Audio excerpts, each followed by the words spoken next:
मशरक़ी पाकिस्तान कैसे टूटा, मुहर्रिकात क्या थे, किसने क्या किरदार अदा किया है, इतना ही पता चलता है कि कभी कोई था मशरक़ी बंगाल जो कि पाकिस्तान का हिस्सा था, जिसे दुश्मन ने एक साजिश की और पाकिस्तान से उसको अलग कर दिया।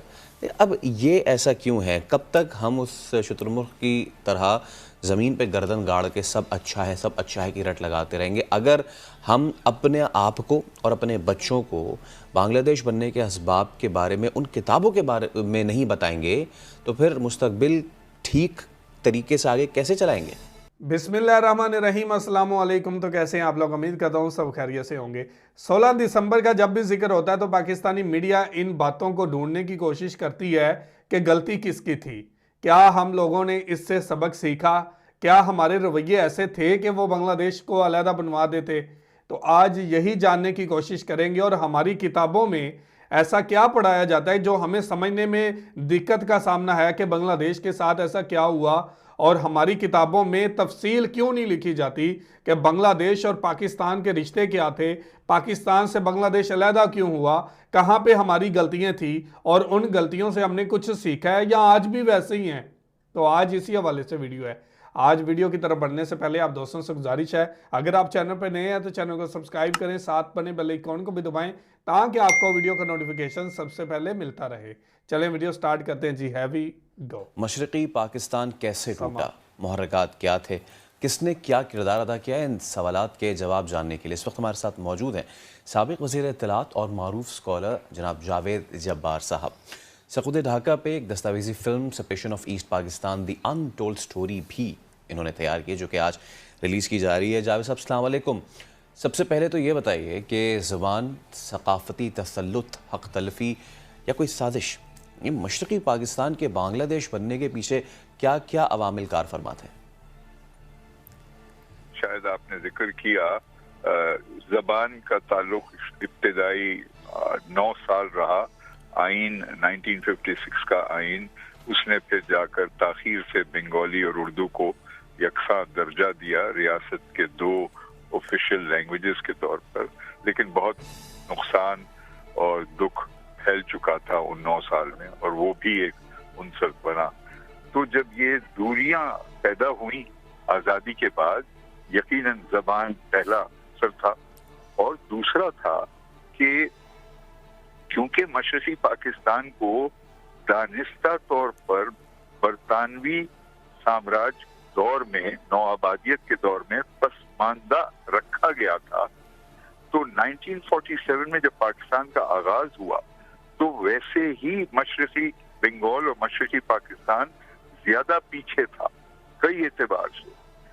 सनत के एतबार से आप देख लें, जूट जो कि बहुत अहम पैदावार थी देही इकोनॉमी की, वो उसके सारे फैक्ट्रीज मगरबी बंगाल में थे जहां पर हिंदू की अक्सरियत थी, और सारी जूट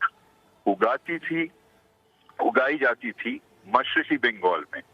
तो इस हद तक उनको पसमानदा रखा गया था। तो इसको बराबर करने में बहुत और वक्त दरकार था, जो नहीं मिला, और जो मिला उसमें हमने फिर कई दफा गलतियां की। 3 वज़राए आज़म जिनका ताल्लुक मशरक़ी पाकिस्तान और बंगाल से था, उनको हमने बरतरफ किया। उसमें ख्वाजा नाज़िमुद्दीन थे, मोहम्मद अली पोगरा थे, और हुसैन शहीद सोहरावर्दी थे।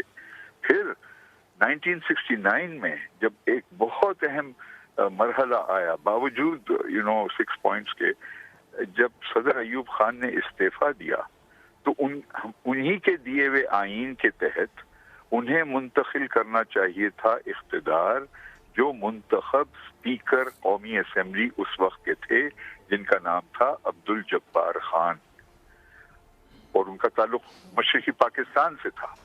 बजाय अपने ही आईन पर पाबंद रहते वो, उन्होंने उठाकर इख्तिदार दे दिया उस वक्त के फौज के कमांडर इन चीफ को, जनरल याहिया खान को, जिनका ताल्लुक मगरबी पाकिस्तान से था। तो तसव्वुर और ज्यादा जोर पकड़ा मशरक़ी पाकिस्तान में कि ये मगरबी पाकिस्तान आईन की भी इज्जत नहीं करता कि हमारे मुंतखब नुमाइंदे को इख्तिदार देने के बजाय फिर एक मगरबी पाकिस्तान के फौजी अफसर को दिया गया। तो ये सारे प्रोसेस ऑफ डिस्क्रिमिनेशन, इम्तियाजी रवैया, बहुत हद तक उसमें मुबालगाराई की गई इंडिया की मदद से, बिलखसूस 65 की जंग के बाद। लेकिन उसमें हमारी गलतियां जरूर थी और फिर इस तरह की गलतियों की वजह से 1971 का क्राइसिस। सही। सर, सकूते ढाका से आपको क्या लगता है, हमने बहैसियत कौम क्या चीज सीखी है और क्या चीज ऐसी है जो कि सीखना लाजिम भी है? चाहता हूं कि जहां पर जनरल याहिया खान को दुरुस्त तौर पर जिम्मेदार ठहराया जाता है बड़े गलत फैसले करने के लिए, लेकिन ये याद रहे कि उन्होंने 3 बहुत अहम मुस्बित फैसले किए, बहुत मुस्बित। नंबर 1, उन्होंने पहली दफा इंश्योर किया कि हर फर्द, बालिग फर्द को 1 वोट का हक होगा। उससे कबल पैरिटी प्रिंसिपल होती थी, जिसमें बावजूद मशरकी पाकिस्तान की अक्सरियत थी आबादी के एतबार से, मगरबी और मशरकी पाकिस्तान को 1956 के आईन में इक्वल ट्रीट किया गया था, यानी कि हमने अक्सरियत को रद्द कर दिया था।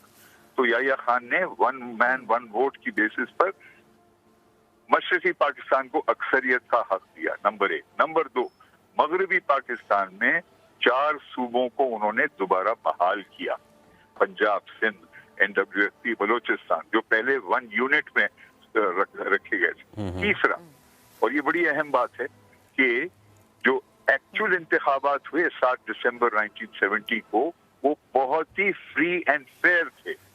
कोई बदअमनी नहीं थी या कुछ बहुत कम थी, और कोई अटेम्प्ट नहीं किया गया धांधली करने का। वो तो उनके मुखलिस होने का ये सबूत है।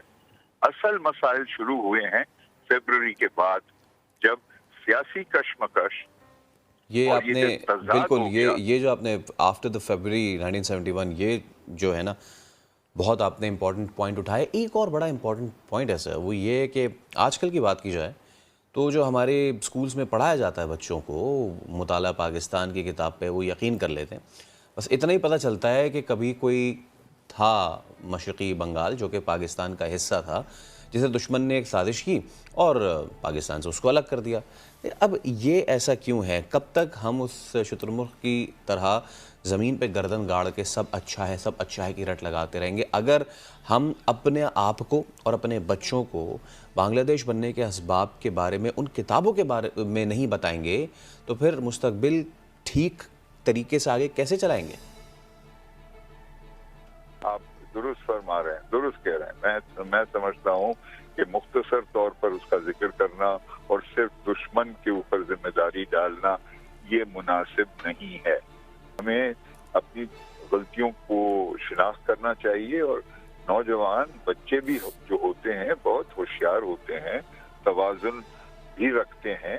अगर उनको समझाया जाए कि ये गलतियां हुई और ये अच्छी बातें हुई और बहुत अच्छी भी बातें हुई, ये नहीं है कि हमने मुकम्मल तौर पर एक्सप्लॉइट किया ईस्ट पाकिस्तान को, ये भी गलत तासुर है। बड़ी हद तक मगरबी पाकिस्तान ने बड़ी कोशिश की कि जो तारीखी तौर पर उनको पसमानदा रखा गया था उसको बेहतर बनाया जाए, और इसीलिए आपने देखा शेख हसीना के आने तक इतनी अच्छी दोस्ती की फिजा दोबारा कायम हुई।